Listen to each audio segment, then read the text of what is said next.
Hello, good morning students. Again I am K. Mishra, your science teacher. Welcome all of you in online classes. Class 6, we are studying motion and measurement of distances. And in this chapter we have studied many things about motion, about types of motion, about measurement of distances, how we can measure the distance of a straight line, how we can measure a distance which is curvilinear.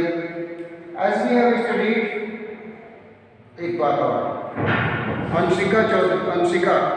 Anshika is in class 6 and बहुत परेशान थी वो अभी हमारे पास Saturday को जब doubt clearance चल रहा था कि सर कर्वीलिनियर का मेजरमेंट कैसे करते हैं, कर्वीलिनियर लाइन का मेजरमेंट कैसे करते हैं, जबकि हमने ऑनलाइन वीडियो बताया था। अंशिका लिसन वेरी केयरफुली, एक बार फिर आपको बता देना है, ये अगर एक कर्वीलिनियर चीज है, मान लीजिए ये कोई ऑब्जेक्ट है, इसका ऐसे सरफेस है, हमको इसका मेजरमेंट करना है, तो हम इसको कैसे मेजर करेंगे? हम एक थ्रेड लेंगे, धागा थ्रेड, उस थ्रेड को पहले ऐसे रख के मेजर कर लेंगे। अब ये कितना बड़ा थ्रेड है, इस थ्रेड को स्ट्रेट करके हम उसको स्केल से मेजर कर लेंगे, पता चल जाएगा इस कर्वीलिनियर लाइन का मेजरमेंट कितना पता चल जाएगा। अंशिका हो गया, डाउट क्लियर हुआ तुम्हारा? चलो आगे चलते हैं बेटा। As in this chapter we have studied about motion, that anything is said to be in motion if it travels a distance with change in time. अगर टाइम के साथ साथ कोई अपना डिस्टेंस चेंज करता है, अपना पोजीशन चेंज करता है, तो हम कहते हैं कि वो ऑब्जेक्ट मोशन में है। अब ये मोशन कई तरह का आपकी बुक में लिखा हुआ है, हम लोगों ने अभी प्रीवियस वीडियो में पढ़ा है कि first type of motion is translatory motion. Translatory motion, जब कोई ऑब्जेक्ट एक प्लेस से दूसरे प्लेस पे या अपनी पोजीशन जब कोई ऑब्जेक्ट चेंज कर रहा हो, तब उसको कहा जाएगा कि वो ट्रांसलेटरी मोशन कर रहा है। अब this translatory motion is of two type. First one is rectilinear motion. Rectilinear कब बताए थे? जब कोई ऑब्जेक्ट किसी स्ट्रेट लाइन में मूव कर रहा हो, एकदम स्ट्रेट लाइन में। हमने एग्जांपल दिया था आपको, if car moves on a straight road, तो ये रेक्टिलिनियर होगा, ठीक। अब दूसरे तरह का जो ट्रांसलेटरी मूवमेंट है वो क्या है? कर्वीलिनियर। कर्वीलिनियर मूवमेंट, कर्वीलिनियर हमने आपको बताया ऐसे मूवमेंट। कर्वीलिनियर का मतलब हो गया कि जो स्ट्रेट मूवमेंट ना कर रहा हो, इधर जाकर के फिर उधर जाकर के इस तरीके का मूवमेंट कर रहा हो, तो इसको हम कर्वीलिनियर कहेंगे। कर्वीलिनियर मूवमेंट जो होता है, कर्वीलिनियर मोशन जो होता है, इसका मेजरमेंट भी हम कर सकते हैं। इसका एग्जांपल है stone thrown at some distance.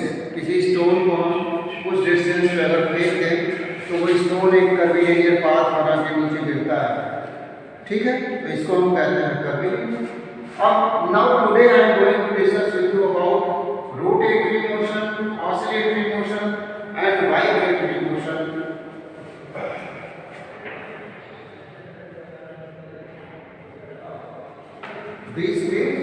These things I am going to discuss with you about rotatory motion first of all. Rotatory, oscillatory, vibratory and periodic. These four types of motions written in your book. कुल 5 तरह के motion लिखे हुए हैं। पहला हमने छोड़ दिया है translatory motion.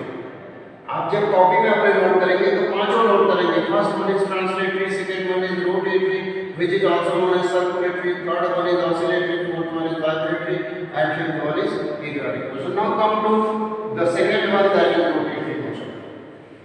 Rotatory motion is a type of motion which is also known as oscillatory motion. Which is also known as circulatory motion. Any object move along the circular path. When any object move along the circular path along fixed point, कोई एक fix point हो, उस fix point से कोई भी object circular path में move कर रहा हो तो हम इसको कहेंगे कि वो ऑब्जेक्ट किसमें है, रोटेटरी मोशन में या सर्कुलेटरी मोशन में। इसका एग्जाम्पल है आपके घर में जो सीलिंग फैन ऊपर लगा रहता है, वो सीलिंग फैन एक पॉइंट होता है, उस पॉइंट पे चारों तरफ मोशन करता है। समझ में आ रहा है जी। दूसरा इसका एग्जाम्पल हो जाएगा स्पिनिंग टॉप। हमने सीलिंग फैन यहाँ एग्जाम्पल लिखा हुआ है, लिखा है, उसके बाद हमने इसका एग्जाम्पल लिखा है स्पिनिंग टॉप। टॉप सब लोग जानते हैं, टॉप वो लट्टू जो चाहते हैं लट्टू, तो वो टॉप एक फिक्स पॉइंट के चारों तरफ मूव करता है। ठीक, तो इसको भी हम कहते हैं कि ये सर्कुलेटरी मोशन या रोटेटरी मोशन है। Come to next one which is oscillatory motion. Oscillatory motion देखते हैं। Oscillatory motion, an oscillatory motion is the back and forth motion which takes place along a path. ठीक, in this motion the entire body moves to and fro without the about the main position. For example, motion of a simple pendulum, the motion of a swing, the motion of the piston of an engine. तीन example दिए हैं। Swing का motion जो है वो oscillatory है। Example हम यहाँ लिख रहे हैं स्विंग।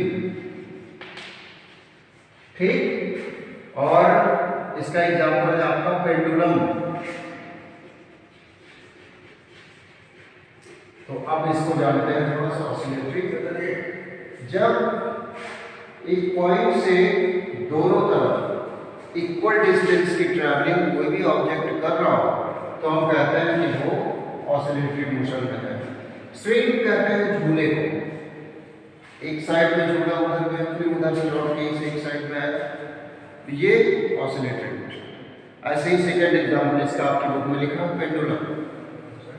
अब वो चाहे आपके यहाँ जो वॉल क्लॉक लगी है उस वॉल क्लॉक का पेंडुलम, और चाहे वो वैसे ही पेंडुलम आप वॉल पे लटकाया हो, तो ये दोनों पेंडुलम ऑसिलेटरी मोशन करते हैं। ऑसिलेटरी मोशन समझ में आया। Now come to third one which is vibratory motion. Students, about vibratory motion and periodic motion we will study in later on in classes. Your today's homework is revise about translatory, rotatory and oscillatory motion. Revise, आज का homework आपको हम लिख दे रहे हैं। Revise about translatory, vibrate, oscillatory, rotatory and oscillatory. ये तीन आपको तैयार करना है जी, ये आपका होमवर्क है। ऑसिलेटरी, ये तीनों आपको तैयार करना। Prepare, revise very thoroughly about these three types of motion: translatory motion, rotatory motion and oscillatory motion. This is homework for you students. This is all for today. Stay home and be safe. Thank you, class 6.